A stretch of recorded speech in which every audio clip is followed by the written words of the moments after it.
नमस्कार प्रिय किसान साथियों, welcome to our YouTube channel वंती का टेक। आज हम आपको नरमा फसल से जुड़ा एक अन्य विषय के ऊपर चर्चा करेंगे जो कि पिछले कुछ दिनों से कई किसान भाइयों की समस्या आ रही है। जैसे कि कई किसान भाइयों का कहना है कि जो नरमा है उसकी हाइट लगभग 4 से 5 फुट हो गई है, लेकिन उसके अंदर जो फल है उसकी बिल्कुल भी ग्रोथ नहीं है या फिर बहुत ही कम फसल के अंदर देखने को मिल रहा है। दूसरी चीज़, कई किसान भाइयों का कहना है कि ये जो नरमा है उसकी जो ग्रोथ है वो बहुत कम है या फिर उसकी ग्रोथ है जो अच्छे से नहीं हो रही है। तो इसके अंदर हम क्या डाल सकते हैं, आज हम इन्हीं विषयों के ऊपर कुछ चर्चाएं करेंगे। हमेशा की तरह आपसे एक बात कहना चाहेंगे किसान साथियों कि अगर आपने अभी तक हमारा चैनल सब्सक्राइब नहीं किया है तो सब्सक्राइब करें, ताकि आने वाले समय में कृषि से जुड़े अपडेट्स आपको समय पर मिलते रहें। तो चलिए आज हम नरमा फसल के ऊपर कुछ चर्चा करते हैं।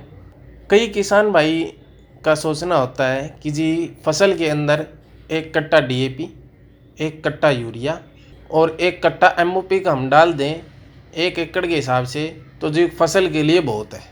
दूसरी चीज़, कई किसान भाई MOP भी नहीं डालते हैं, सिर्फ DAP और यूरिया डालकर एक फसल का उत्पादन लेना चाहते हैं और चाहते हैं कि एक अच्छा उत्पादन किसान भाइयों को मिले, जो कि बहुत ही कम चांस होते हैं। उसके अंदर जो नरमा का जो उत्पादन है वो लगभग 10 से 15 मन प्रति एकड़ से ऊपर नहीं जा पाता है। तो किसान भाइयों ऐसी गलती ना करें कि एक बार ये सोच लिया जाए कि जी हमने एक बार DAP डाल दी, यूरिया डाल दी, MOP डाल दी और अब बस इसके अंदर पानी लगाना है, ठीक है, और अब अगस्त सितंबर आ गया, इसके अंदर दवाइयों का स्प्रे करना है, उसके बाद चुगाई करनी है और फसल को काट देना है। नरमा फसल एक लंबे समय वाली फसल है, तो ऐसी गलती आप ना करें। इसके अंदर बहुत सारे पोषक तत्वों की ज़रूरत पड़ती है। हमने एक अलग से वीडियो बनाया है जिसके अंदर हमने पोषक तत्वों के बारे में बताया है कि फसल के अंदर कौन कौन से पोषक तत्वों की क्या कमी होती है और उसकी पूर्ति किसान भाई कैसे कर सकते हैं। आप प्लेलिस्ट में जाके हमारी वो वाली वीडियो देख सकते हैं, ताकि आपको एक अच्छे पोषक तत्वों की कमी के लक्षण का पता चल सके और उसका निवारण आप कर सकें। अब बात करते हैं कि सबसे पहले कि किसान भाइयों की जो फसल है उसकी हाइट ज़्यादा हो गई है, अब उसकी पूर्ति कैसे की जाए। किसान भाइयों सबसे पहले आपको हम एक बात बताना चाहेंगे कि जो नरमा फसल है अगर उसकी हाइट लगभग 5 फुट 5.5 फीट हो गई है तो उसकी जो ऊपर की 3 से 4 इंच की जो कुप्पड़ है, बिल्कुल नई कुप्पड़ है, उसको आप तोड़ दें। अब कई किसान भाई सोचेंगे कि कैसी बातें कर रहे हैं कि बताओ नरमा तोड़ने की बातें कर रहे हैं, ऐसा थोड़ी होता है। लेकिन ये फैक्ट है किसान भाइयों, क्योंकि अगर नरमा के ऊपर जो आप खाद, बीज, उर्वरक जो फसल के अंदर डालते हैं वो फसल का पौधा है जो उसकी हाइट खींचने की बजाय उसको फैलाने में लगाएगा। अगर आप ऊपर की कुप्पड़ तोड़ देंगे तो वो जो नरमा का जो पौधा है वो साइड में बढ़वार स्टार्ट कर देगा, जिससे कि फूल पत्ती आएंगे और फसल झड़ने जैसी समस्या भी कुछ हद तक कम हो सकती है।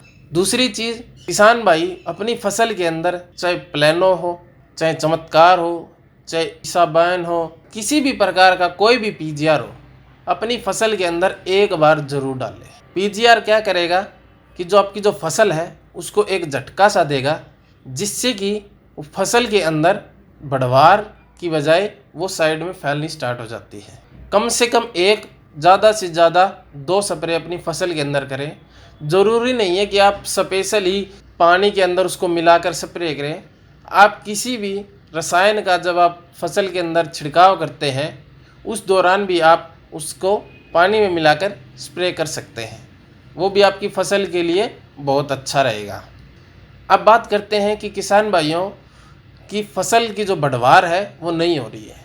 हमने भी नरमा लगाया हुआ है जी, अलग अलग वैरायटी अलग अलग एकड़ में लगाई हुई है। सबको एक ही प्रकार के हम लोग खाद उर्वरक दे रहे हैं देखने के लिए कि किसका रिजल्ट अच्छा है, क्योंकि हमने कपास नरमा के ऊपर एक वीडियो बनाया था कि कौन सी वैरायटी अच्छी है, इसीलिए हमने अलग अलग वैरायटी खेत के अंदर लगा रखी है। अब बात करें उनके अंदर हमने सिर्फ 20 किलो DAP सिर्फ बुआई के समय पर यूज़ की थी।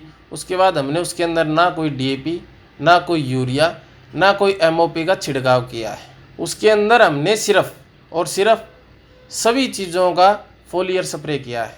आइए बताते हैं आपको फोलियर स्प्रे के बारे में। किसान भाइयों, जैसे कि आप एक कट्टा DAP का लेके आते हैं, लगभग 1100 से 1150 रुपये का आता है। वहीं यूरिया का कट्टा 250 से 270 रुपये तक आता है। और एक कट्टा किसान भाई MOP का लेके आते हैं। वो तो किसान भाई डालते हैं, कहीं नहीं भी डालते हैं, वो एक अलग बात है। किसान भाइयों, अगर आप 1 एकड़ के अंदर मात्र 2 kilo DAP, 2 kilo urea, 1 kilo potash का अगर छिड़काव करते हैं तो वो आपके जो इतने कट्टे अपने 50-50 किलो के डाले हैं अपने खेत के अंदर, उससे ज़्यादा रिजल्ट देगा। अगर आप 2 स्प्रे करते हैं और एक बार आपने बिजाई की है तो वो आपके 2 स्प्रे आपकी फसल के अंदर ज़्यादा अच्छा रिजल्ट देंगे। हमने फसल के अंदर DAP का घोल बना के, साथ में यूरिया का घोल बना के, साथ में हमने वहाँ पर सल्फ़र का यूज़ किया है। और किसान भाइयों, हमने साथ साथ में फेरस सल्फेट, जो कि आप यूज़ कर सकते हैं, या फिर आप जिंक सल्फेट भी अपनी फसल के अंदर यूज़ कर सकते हैं। इन सभी का मिश्रण आपको लेना है। कितना लेना है? DAP 2 kilo, urea 2 kilo, ferrous sulphate 500 ग्राम, या फिर जिंक सल्फेट लेते हैं वो भी आपको 500 ग्राम ही लेना है। साथ में अगर आप सल्फ़र लेते हैं तो सल्फ़र कम से कम 500 ग्राम, ज़्यादा से ज़्यादा 1 किलो 1 एकड़ के लिए आप यूज़ कर सकते हैं। इससे ज़्यादा आप उपयोग ना करें। अगर इसका स्प्रे आप कम से कम 2 स्प्रे 15 या 20 दिन के अंतराल पर अपनी फसल के अंदर करते हैं तो आपकी फसल के अंदर जो रिजल्ट है वो बहुत अच्छा आपको रिजल्ट मिलेगा। अगर आपको रिजल्ट ना मिले तो आप हमें कमेंट करके बताएं कि हमको जी रिजल्ट नहीं मिला, और जिन किसान भाइयों को रिजल्ट मिले वो बिल्कुल कमेंट करके बताएं कि जी हमने ये स्प्रे किया है और इसका रिजल्ट ऐसा रहा।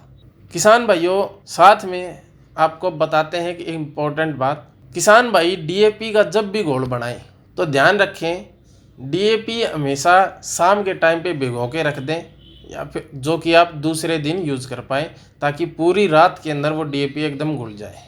वैसे ही किसान साथी, नरमा फसल के अंदर यूरिया का जब इस्तेमाल करें तो यूरिया को कुछ देर पहले भिगो दें। आपको तौल कर लेनी है, ज़्यादा डोज लेंगे तो फसल के अंदर एक गलत प्रभाव पड़ सकता है।